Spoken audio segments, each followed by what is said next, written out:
കൊള്ളാം. എന്റെ മക്കളും അവരുടെ അപ്പച്ചിയൊക്കെ ചേർന്ന് നടത്തിയ ഈ ഗൂഢാലോചന എനിക്ക് ഇഷ്ടപ്പെട്ടു.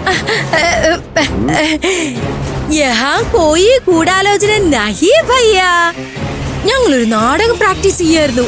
അല്ലേ ബേട്ടാ, അല്ലേ ബേട്ടി? അതെ ഭയ്യ, അടുത്ത ഓണത്തിന് ക്ലബിൽ അവതരിപ്പിക്കാൻ.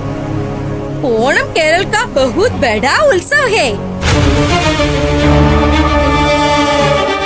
നിങ്ങളുടെ നാടകം ഓണത്തിന് മാവേലിയുടെ അടുത്ത് മതി, എന്റെ മുമ്പിൽ വേണ്ട.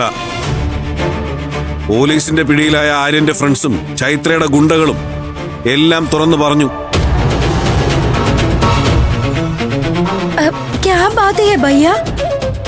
ആര്യൻ ബേട്ടയും ചൈത്ര ബേട്ടിയും എന്തെങ്കിലും പ്രശ്നം ഉണ്ടാക്കിയോ?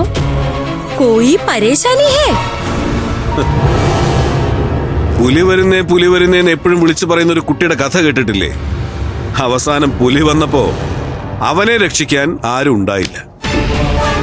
അതുപോലെ ആവും നിങ്ങളുടെയൊക്കെ ജീവിതവും. ഇനി നിങ്ങൾക്ക് ഇതുപോലൊരു ആവശ്യം വന്നാലും ഞാൻ തിരിഞ്ഞു നോക്കില്ല. അല്ലെങ്കിൽ എന്നാ ഡാഡി ഞങ്ങളെ പരിഗണിച്ചിട്ടുള്ളത്?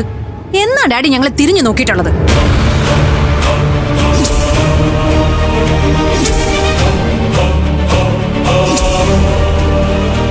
മമ്മി മരിച്ചതിന് ശേഷം ഞങ്ങളെ ഈ ആന്റിയുടെ കൈകളിൽ ഇട്ടുകൊടുത്ത് ഡാഡി ഭയങ്കര ബിസിയായി. കാശാണ് ദൈവമെന്ന് പഠിച്ചാ ഞങ്ങൾ വളർന്നത്. അങ്ങനെ പഠിപ്പിച്ചത് ഡാഡിയാ.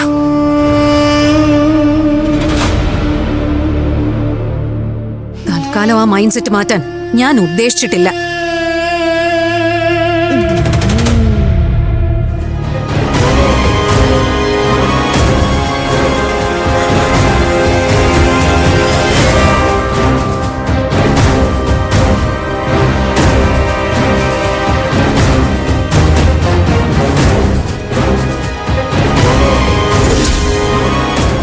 മാറാൻ ഞാനും ഉദ്ദേശിച്ചിട്ടില്ല. കാശിന് ആവശ്യമുണ്ടെന്ന് ഞാൻ പലവട്ടം പറഞ്ഞിട്ടും ഡാഡി പരിഗണിച്ചില്ലല്ലോ. അതുകൊണ്ട് ഇതുപോലെ അടുത്ത ചതി ഉടനെ പ്രതീക്ഷിക്കാം. Because I need money. ഞാനത് നേടിയിരിക്കും, അറ്റ് എനി കോസ്റ്റ്.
കൂടുതൽ സംസാരിക്കാൻ പോലും നിൽക്കാതെ 3 പേരും ഇവിടെ നിന്ന് മുങ്ങി. ആ ദിവ്യപ്രഭയെ ഇവിടുന്ന് അടിച്ചു പുറത്താക്കിയ അത്രയും മാറ്റം മക്കൾക്കുണ്ടാവും. കതിരിൽ കൊണ്ടുപോയി വളം വെച്ചിട്ട് കാര്യമുണ്ടെന്ന് തോന്നുന്നില്ല സ്വാമി. എല്ലാം എന്റെ തെറ്റാണ്. മായ പോയി കഴിഞ്ഞപ്പോ ബിസിനസ്സൊക്കെ വേണ്ടാന്ന് വെച്ച് ഞാൻ എന്റെ മക്കളെ കൂടുതൽ ശ്രദ്ധിക്കേണ്ടതായിരുന്നു. അന്നത് ശരിയായിരുന്നു. പക്ഷേ അതൊരു വലിയ തെറ്റായിരുന്നു എന്ന് ഇപ്പോഴാ ബോധ്യമാവുന്നത്. എസ് പി ഇതൊന്നും കേട്ട് റിഗ്രറ്റ് ആവണ്ട. സ്വയം ന്യായീകരിക്കാൻ മക്കൾ കണ്ടെത്തുന്ന ഓരോ കാരണങ്ങളാ. അതിലപ്പുറം ഇപ്പൊ കേട്ട വർത്തമാനത്തിന് കൂടുതൽ ഗൗരവമൊന്നും കൊടുക്കണ്ട. ആര്യന്റെ പ്ലാൻ പൊളിച്ചത് ഏതോ ഇൻഷുറൻസ് ഏജന്റ് സത്യവതിയാണെന്ന് പറയുന്നത് താൻ കേട്ടില്ലേ? പക്ഷെ നമ്മൾ കണ്ടത് അർജുന്റെയും ധ്വനിയുടെയും മണ്ടത്തരം കൊണ്ട് പ്ലാൻ പൊളിഞ്ഞതായിട്ടാണല്ലോ. ഏതായാലും ആ സത്യവതി ആരാണെന്ന് താനൊന്ന് അന്വേഷിക്കേ. സത്യവതി പേര് കേട്ടിട്ട് കുറച്ച് പ്രായമായ സ്ത്രീയാണെന്ന് തോന്നുന്നു.